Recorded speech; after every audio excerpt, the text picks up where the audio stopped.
네, 오늘은 자비가 풍성하신 하느님 책 54페이지 중간 부분부터 살펴보겠습니다.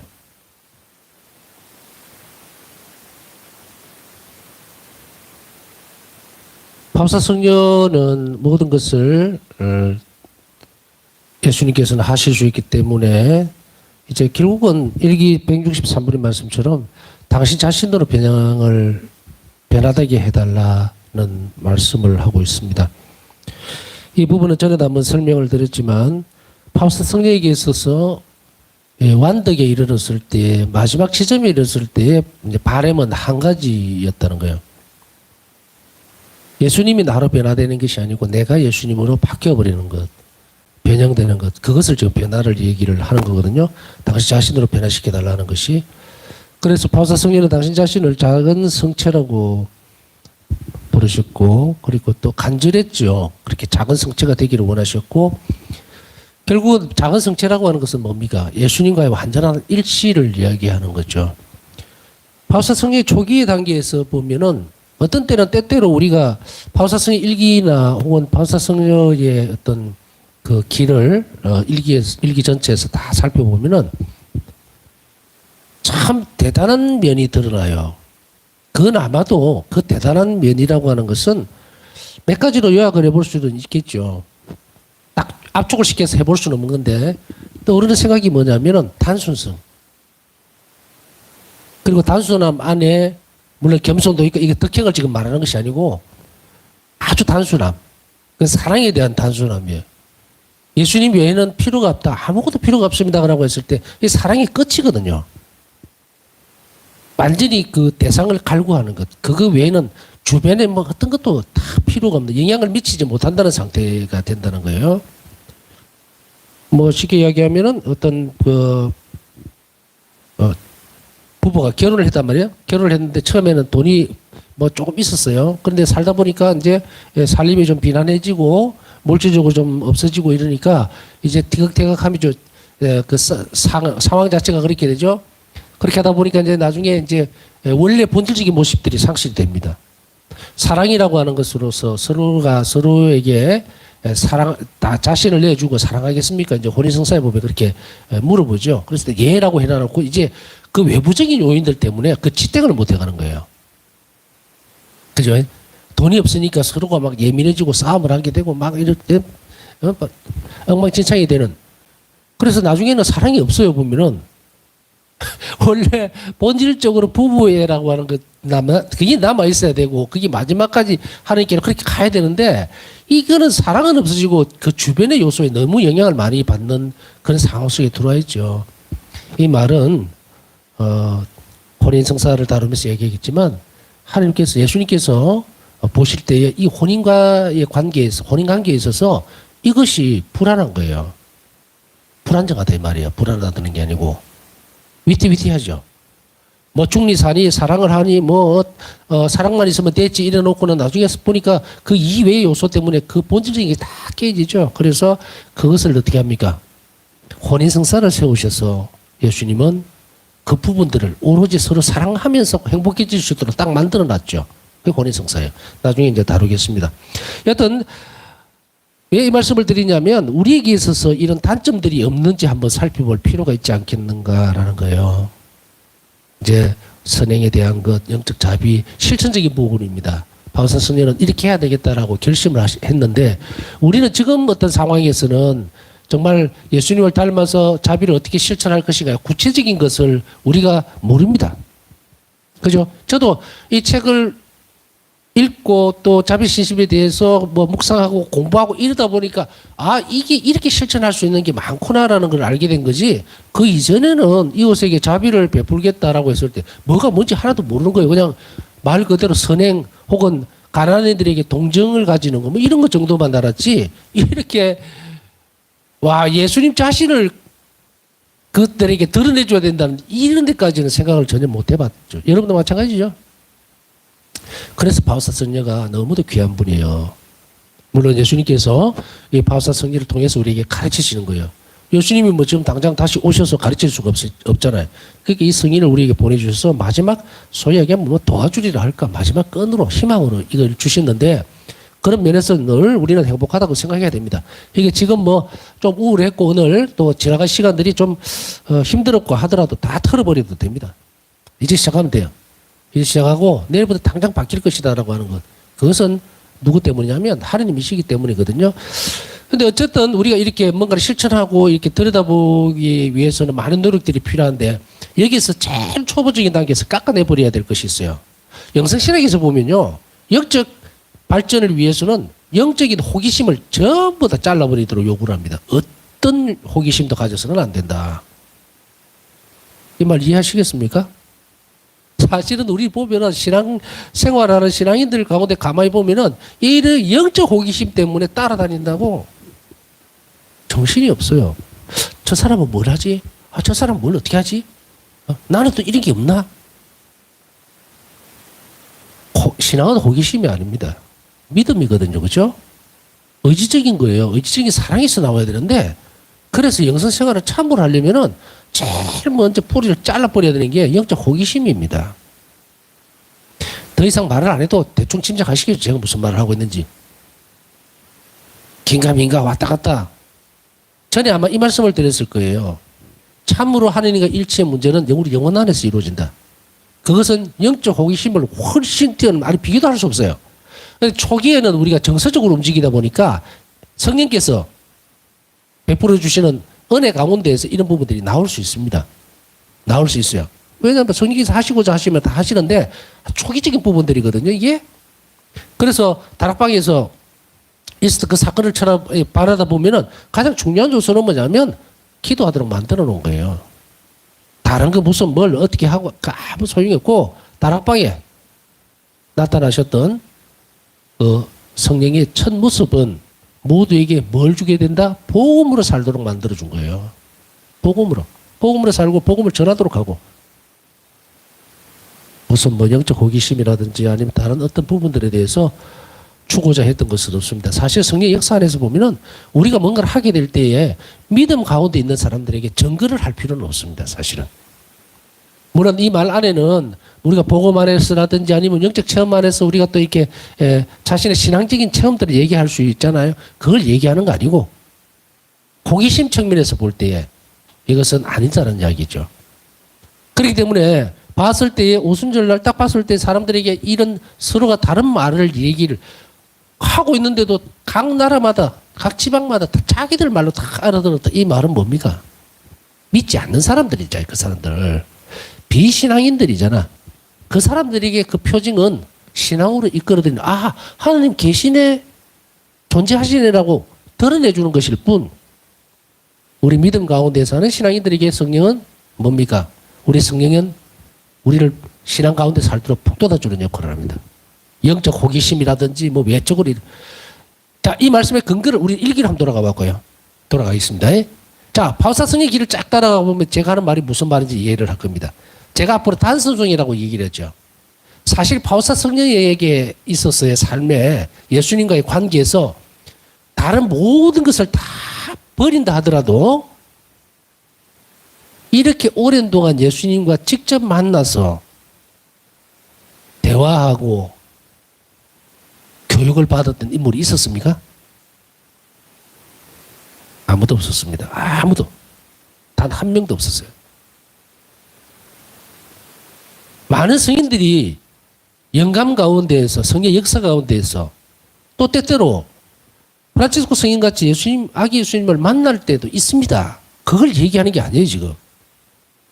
저 책의 내용을 여러분들이 잘 살펴보시면 800페이지가 넘는 이 내용 가운데서 보면은 바우사 성의 수도 생활의 대부분이 예수님과 함께인 거예요. 계속 만났다는 얘기인데 발현을 하시고 계시를 하시고 가르쳐 주시고 이런 인물이 역사상에 있었느냐는 이야기예요. 아무도 없었다. 아무도 없었어요. 그런데 이 바우사 성령에게 있어서 놀라운 것은 뭘까? 아까 단수성이라 얘기했죠. 그러면 이 바우사 성령에게 있어 가지고 있던 모든 역량들을 다 살펴보면 너무도 놀라운 은사들이 숨겨져 있었어요. 영혼을 잃는다. 상상이나 합니까? 그 사람 영혼 안에 무슨 생각이 하고 그 영혼이 어떤 상태인지 그걸 읽을 수 있었어요. 놀라운 일이죠. 이거 하나만 예를 들어도. 그다음 보이지 않는 상은 오산까지도. 그런데 이런 놀라운 일을 아무도 몰랐다는 겁니다. 이게 지금 이 시대에 이런 시끄럽고 복잡한 이 신앙적 관계에 얽혀있고 막 이런 데는 중구난방이죠. 이런 신앙적인 어떤 형태 안에서 들여다봤을 때 이게 과연 가능한 일인가? 가능한 일인가? 어떻게 이렇게 완벽하게 감춰둘 수 있었을까? 그것은 아까 말씀드렸던 단순성 때문에 어떤 호기심도 가지지를 않았어요. 은사를 가졌을 때 자기 것이 안 되라고 생각했고 바울사 성녀는 그래서 이것을 뭐라고 표현합니까? 이 많은 은혜들을 굉장히 중요한 표현을 쓰고 있습니다. 주님께서 내 영혼을 꾸미셨다. 은사는 영혼이 아름다운 보석과 같은 거예요. 보석과 같은 거. 열매입니다. 그런데 사람들은 뭐 조그마한 이런 것만 있으면 그 열매에 매달려가지고 막 헐떡거리 쌓고 그게 그 영혼은 절대 성장 못합니다. 성장할 수가 없어요. 그것을 주신 분을 보지 못하고 그것만 보고 있기 때문에. 바울사 성녀와 보통의 우리 상황의 차이점은 여기에 우리는 열매를 보려고 막 덤비는데 바울사 성녀는 오롯이 열매를 주신 분을 본 거예요. 그래서 그 결론가가 이 말입니다. 저는 주님을 닮고 싶습니다가 아니고 저는 주님으로 변화되고 싶습니다. 이 말이에요, 이게. 꼭 그렇게 해 주십시오. 그래서 바울사 성령에게 드러나는 어떤 영적 성향 외에도 어찌 이런 분이 있을 수 있을까? 어찌 이렇게 단순할까? 어떻게? 이 단순성과 오로지 사랑으로 향하는 이런 부분들, 영혼의 순수성의 문제. 그래서 바울사 성령은 수도원에 들어오자마자 바로 예수님께 성모님께 청해서 순결의 은총을 얻었다고. 이 순결한 영혼은 하느님만을 봅니다. 사랑만을 봅니다. 나머지 것들은 다 필요가 없어요. 뭐 돈을 많이 준다, 뭘 어떻게 된다, 뭐 권력이 있다, 학식이 아무 소용없고 그 사랑만 보는 거예요. 사랑만.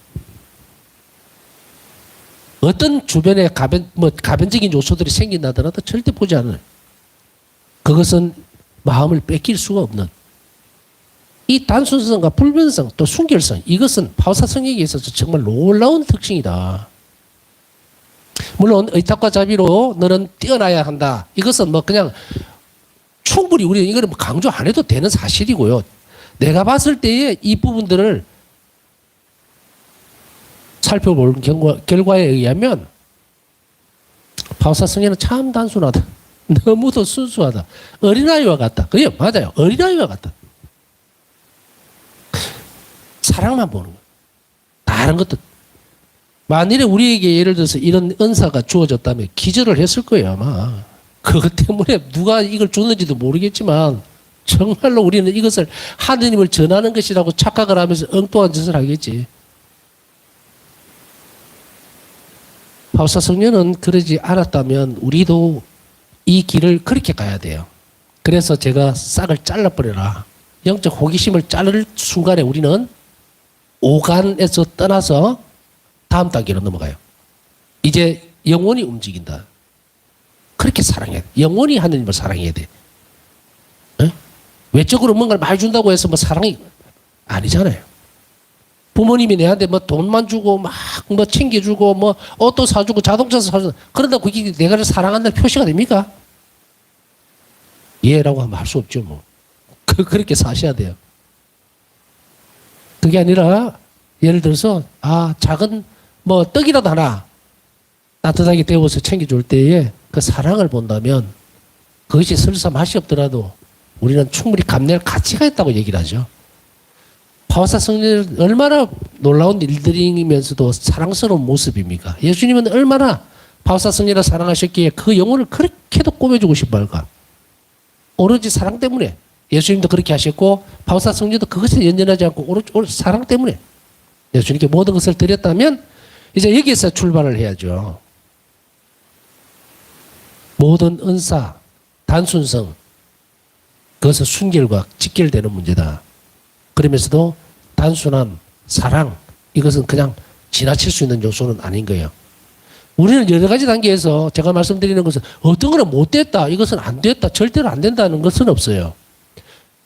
성장을 더 이상 못한다는 거예요. 그래서 일기에도 보면은 특별히 선별되어 있는 영혼들이 있다고 그랬죠. 그건 어쩔 수 없어요. 그리고 높은 단계의 완덕에 이르려고 하는 사람들은 제가 드리는 말씀 잘 따라와야 됩니다. 내 말이 아니기 때문에.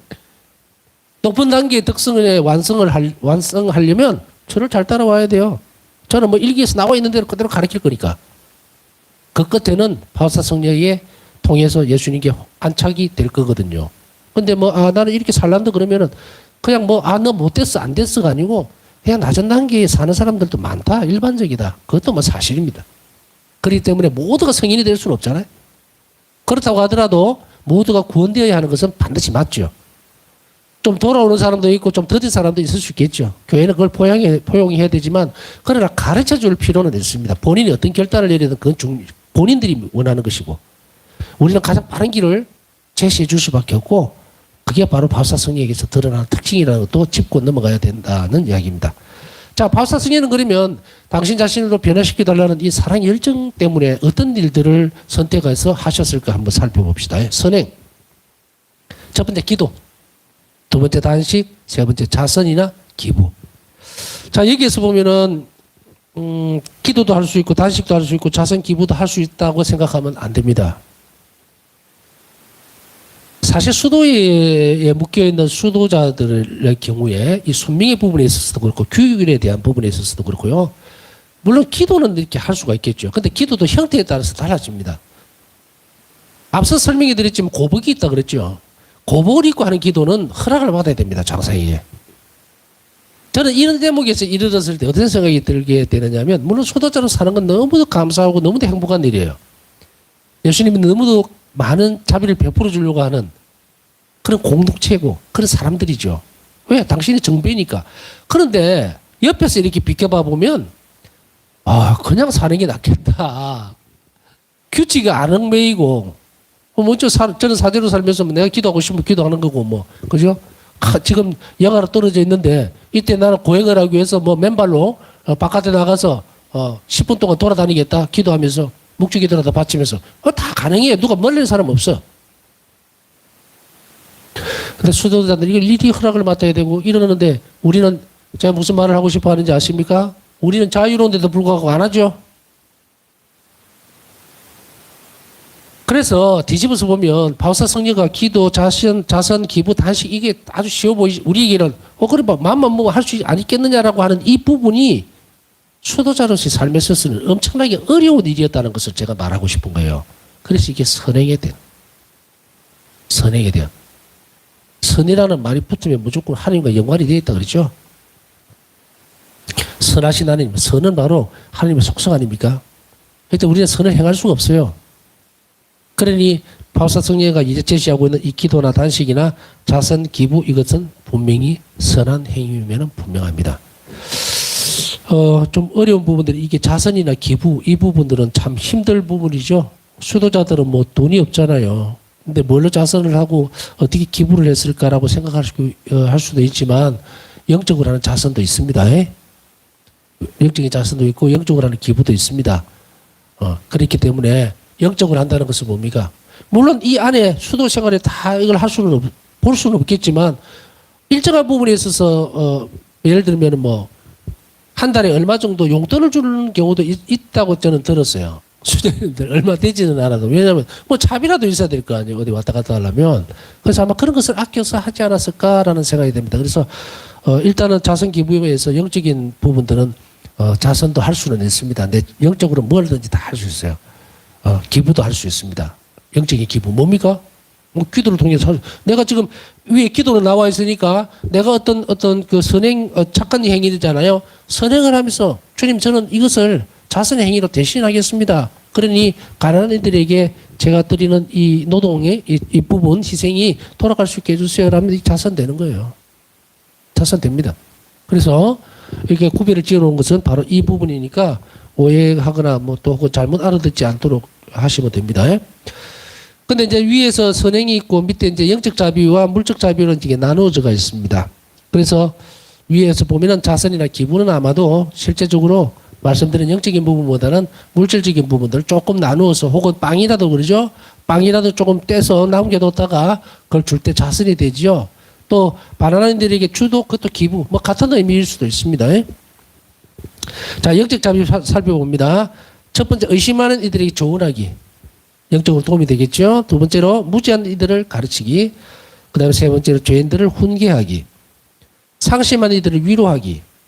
상처 준 사람을 용서하기. 성가시게 하는 사람을 인내로 참아주기. 산 이들과 죽은 이들을 위하여 하나님께 기도하기. 이게 영적인 자비입니다. 기도를 통해서 영적인 자비를 할 수가 있습니다. 근데 여기에서 이제 구별을 지어는 놨습니다만은 자비나 선행이나 뭐 같은 맥락으로 들어갈 수 있겠죠. 그렇지만 이렇게 구별을 지어놨으니까 한번 이렇게 구별을 해놓은 겁니다. 그래서 선행은 아까 자선기부 부분은 아마도 빵이라든지 음식이라든지 이런 것들을 가난한 이들을 위해서 나눠주는 그런 부분들 아마 방향 전환을 한 것 같습니다. 그게 보면은 바울사성자가 문지기로서 올해 근무를 하셨죠. 직무로. 그러다 보니까 빵이라든지 수프라든지 이거 남은 것 혹은 남은 걸 주는 건 말이 자선이나 기부가 아니잖아요. 아마도 바울사성자가 아꼈던 것들을 그 가난한 이들에게 나눠줬던 부분들 그것을 바로 자선 기부로 알아두시면 되겠습니다. 자, 물적 자비. 배고픈 이들에게 먹을 것 주기, 목마른 이들에게 마실 것 주기, 헐벗은 이들에게 입을 것 주기. 여기서 배고픈 이들에게 먹을 것 주는데 내 거 주는 것도 아닌데 수도원에서 이제 마련되어 있는 음식들이 이렇게 굳이 따진다면 바울사 성령에게 있어서는 어떻습니까? 바울사 성령은 이것을 아주 적극적으로 했어요. 그래서 정성을 다했습니다. 수프를 차갑게 먹지 않도록 따뜻하게 데워서 이것은 시각적인 측면이에요. 마음이 움직입니다. 가난한 이들이라서 아우 냄새난다 멀리 한 것도 아니고 어쩌다가 저렇게 거린이 됐을까 그런 것도 없고 항상 예수님을 대하듯이 했기 때문에 배고픈 이들에게 먹을 것을 주는 것도 바로 물질인 선행이 아니고 자비라고 표현을 하고 있는 겁니다. 마음이 다 담겨 있고 정성이 담겨 있습니다. 그 다음에 나그네들에게 잠자리 제공하기 이것 또한 수도원에서 했던 일들일 겁니다. 그것을 최선을 다해서 나그네들에게 잠자리를 봐주고 또 따뜻하게 잘 수 있도록 마련해 줬던 것. 그 다음 병자들 방문하기. 그 다음에 옥에 갇힌 이들 방문하기. 죽은 이들 묻어주기. 죽은 이들 묻어주기라는 것이 이것이 오늘날의 시대로 알아들으면 안 되고요.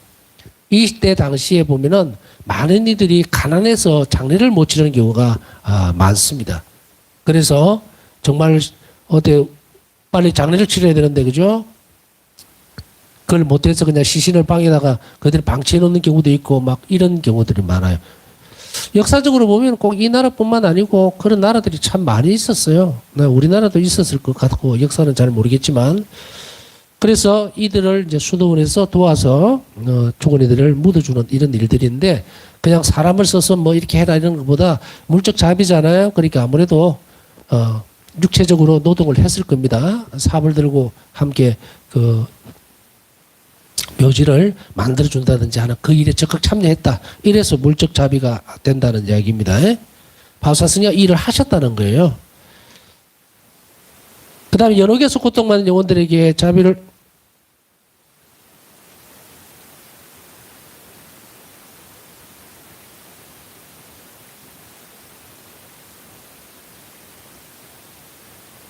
페이지를 잘못 봐가지고 자, 그 다음에 이제 이것으로서 이제 자비의 직접적인 선행과 자비를 실천할 수 있는 목록을 한번 만들어 봤습니다. 우리 또한 여기서 해당되는 것도 있고 안 되는 것도 있겠죠. 뭐 실질적으로는 감옥에 갇힌 사람들 저도 교도 사목했다는 말씀드렸죠. 그게 봉사자들도 있고 매주 미사 같이 들어와서 봉사해 주시는 분들이 아직까지 있죠. 교정 사목에. 그런 분들에게 있어서는 이것이 자비 행위가 될 수가 있고 하지만 일반인들에게는 쉬운 일이 절대로 아니죠. 그래서 나에게 맞는 것들을 목록을 이렇게 만들어서 자비를 실천해 보는 것도 대단히 중요할 겁니다. 여기 이제 베이스가 되고 나에게 필요한 것들, 이건 난 못해, 이건 할 수 없는 거야 라면 그거 말고 다른 것을 할 수 있도록 그렇게 결심하고 또 이렇게 노트를 해서 상기시키는 것도 자기 자신에게 상기시키고 그 결심을 실행할 수 있도록 또 하는 것도 굉장히 좋습니다. 예문을 우리는 바울사성의 일기에서 이렇게 살펴봤습니다. 자, 그 다음에 연옥 영혼들을 위한 자비. 중요한 대목이네요. 주님 그들에게 낙원의 문을 열어주시며 그들이 아버지의 땅으로 돌아갈 수 있게 하여 주소서. 그곳은 죽음이 없으며 영원한 기쁨이 가득한 곳입니다. 어디에서 나오는 거냐면 로마 미사경본에 나오는 부분입니다. 이 땅에서 삶은 고난이며 영원한 삶의 시작일 뿐이다. 교회는 위령감사송에서 이렇게 노래한다. 주님 믿는 이들에게는 죽음이 죽음이 아니요 새로운 삶으로 옮겨가미 오니 세상에서 깃들이던 이 집이 허물어지면 영원한 거처가 마련되나이다. 믿지 않은 사람들에게 무덤은 희망이 사라진 절망을 의미합니다. 그래서 우리는 무덤 가시를 안 하라고 그러죠. 제가 어릴 때 외갓집에 가려면은 그것을 무덤을 지나가야 돼요. 공동묘지를. 근데 낮인데도 뭔가 이상해. 그래서 어릴 때 그 길을 막 뜁니다. 막 뛰어요. 뛰어가지고 도착을 하고 돌아올 때는 이제 삼촌한테 때려달라기도 하고 이랬던 기억이 납니다만은 죽은 이들에게 있어서는 없는 듯이 느껴지지만 그러나 그렇다 하더라도 썩 기분 좋은 장소는 아닐 것으로 모두에게 인식되어져 있는 것도 사실이죠. 그렇지만 사람들에게 있어서 가장 중요하게 무덤 이렇게 딱 떠올리는 것은 끝이라는 생각이죠. 죽음이라는 것이 믿지 않는 사람들에게는 연속적인 부분이 아닙니다. 죽음이에요. 끝이에요. 그래서 땅이 묻고 나면 그다음부터 뒤도 안 돌아봅니다. 그래도 우리나라뿐 아니고 고유한 어떤 전통적 풍습을 가지고 있는 곳에서는 차례라는 걸 지내죠. 그래서 묘지에 가서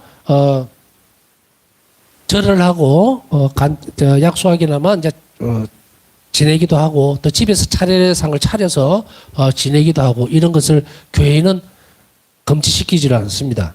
왜냐하면 이게 한국의 고유한 어떤 풍습이지만 어디와 연결이 됩니까? 살아있다고 믿는 건데 우리 유교에서 보면은 그게 귀신이 온다고 생각을 하기 때문에 그것을 금지시키는 거예요. 그래서 초기 한국교회 역사에 보면은 제사 문제 때문에 얼마나 큰 박해가 일어났는지 아시죠? 그러나 이 부분들이 이제 세대가 바뀌면서 그런 게 아니라 교황청에서 이제 이 부분들을 동양적인 사고 이것을 충분히 연구하고 이해를 하기 시작합니다. 그래서 이것은 귀신이 와서 먹는 게 아니고 죽은 영혼들에게 공경의 예를 표하는 것으로 그리고 그 자리에서 죽은 이들을 위해서 미사는 안 되겠죠. 그죠?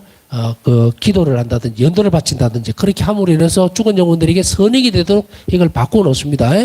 그래서 차례상을 차릴 때 보면은 십자가를 놓게 만들고 무슨 위패죠. 그런 것들을 다 치웁니다. 그래서 사실은 보면은 이렇게 이름을 적어 놓잖아요. 적어서 이렇게 놓는 그 부분이 뭐냐면 사진이 없잖아요. 옛날에는. 기억할 수 있는 방법이 없기 때문에 이렇게 이름을 적습니다만은 지금 뭐 유교에 대한 제사 공부를 하는 것도 아닌데 사실은 보면은 그렇게 위패라든지 이렇게 이름 적어 놓은 그 위에 보면 구멍이 뻥 뚫려 있거든요. 여러분들 보셨어요? 그 구멍이 뻥 뚫려 있는 것이 뭐냐? 그 막혀 있으면 그런 짝퉁입니다.